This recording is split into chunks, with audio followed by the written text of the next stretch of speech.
Our next panel discussion is titled, Is the Next Decade African? This session is moderated by Tucker Carlson, founder of the Tucker Carlson Network.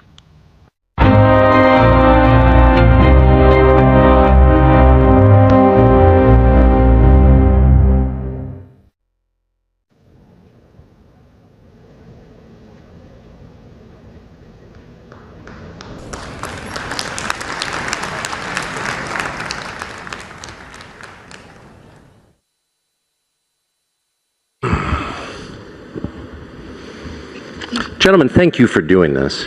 It's awfully nice of you to do this. I'd just like to go right down the line. And first to you, President Nagawa, again, thanks. In as clear terms as you can, I wonder if you would contrast your experience with China versus the Western powers. Do you think that Zimbabwe and other African countries, to be totally blunt, get a better deal from Chinese investment than they have with Western powers over the past 150 years? Well, my view is that initially, as we became independent, we had most of our development thrust was from the West. But as we evolved, we have also benefited from investment and cooperation from countries like China. But the basic structure seems the same. Foreign powers extract mineral wealth from various African countries, but do you think that the arrangement that Zimbabwe and other countries currently have with China is better or worse for Zimbabwe than it was under, say, the Brits? I think the premises upon which you construct your question, I don't think is perfect. Not surprised. Yes, Zimbabwe is a sovereign state. Yes. You understand? And we move on the basis that gives us the best results of our resources. Whether it is relation with the West or the East, what is primarily important is what we ourselves as Zimbabweans are satisfied with.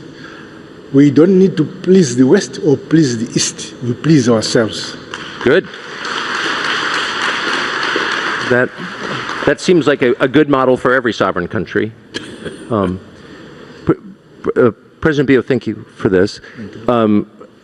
Do you think that there is a substantial difference? I'm just trying to understand from a Western perspective how the East does business in Africa versus how the West does. And it may be too sensitive a topic really even to talk about out loud, but to the extent you have a view you can share, would you? I'm sure relations cannot be measured country by country. Yes. Relations depend on the historical background of countries between one country and another. Yes. That's the basis on which relations grow. Yes. And are nurtured. For us in Zimbabwe, yes, we are a former British colony, but we are very happy with the relations that have now developed with, say, countries like China and so on. Yes. Despite being a former British colony. I think this maybe one of these topics is too difficult to talk about in public, so let me just ask you, President Bio, about one of the strengths of your country and the continent, which is its birth rate, which so far surpasses that of any other region in the world, and that seems like a strength. How has your country, Sierra Leone, but also many other countries in Africa, been able to maintain a birth rate at replacement when Europe, the US, Canada, lots of other parts of the world have not been able to? Thank you very much. I think we are hard workers, and we work both in the day and at night. And that is such great advice. It is essential to have young people and to keep the birth rate at the right level so that there is sustainability in development. What we do today, or as leaders, we provide the enabling environment, provide them with the tools, the young people to navigate the world, which is extremely tough, complicated, and evolving and changing all the time.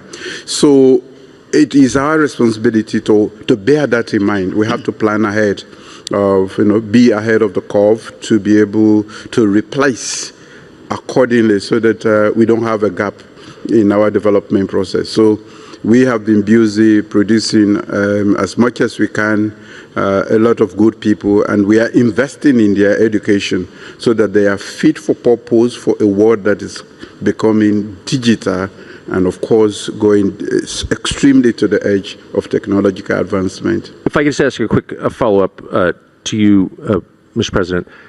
Do you keep track precisely of how many of your young, educated citizens leave and how many stay? Are you thinking hard about how to retain the smartest, most energetic people?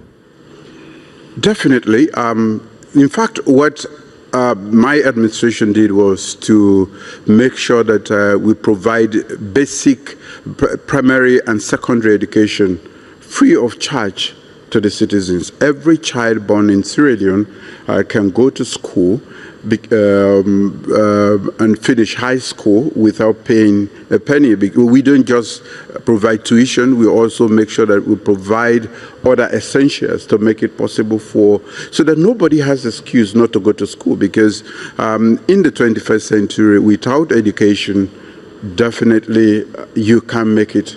And we do not just want to make it at the personal level, family level. We want to grow as a nation.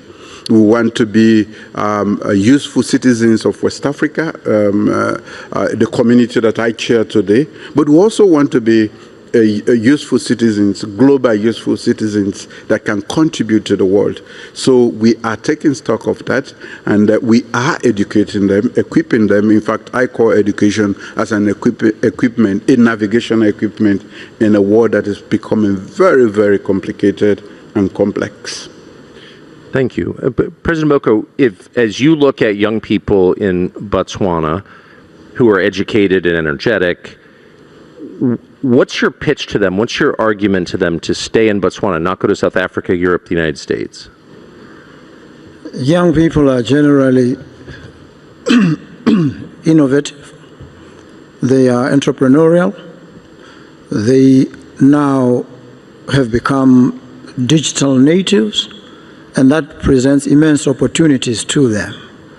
These opportunities mean they can pretty much operate wherever they are, and they must, as a matter of course, remain within Botswana so that they can then spread their reach and influence to every part from Botswana.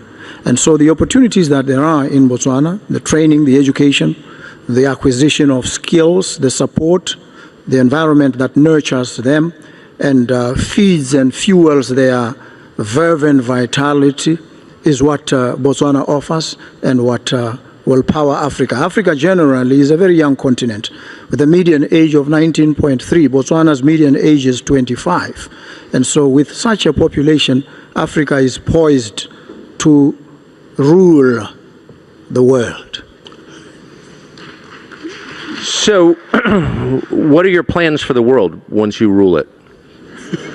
To make it fairer, to make it more equitable, to ensure that intellectual property is internalized in every part of the African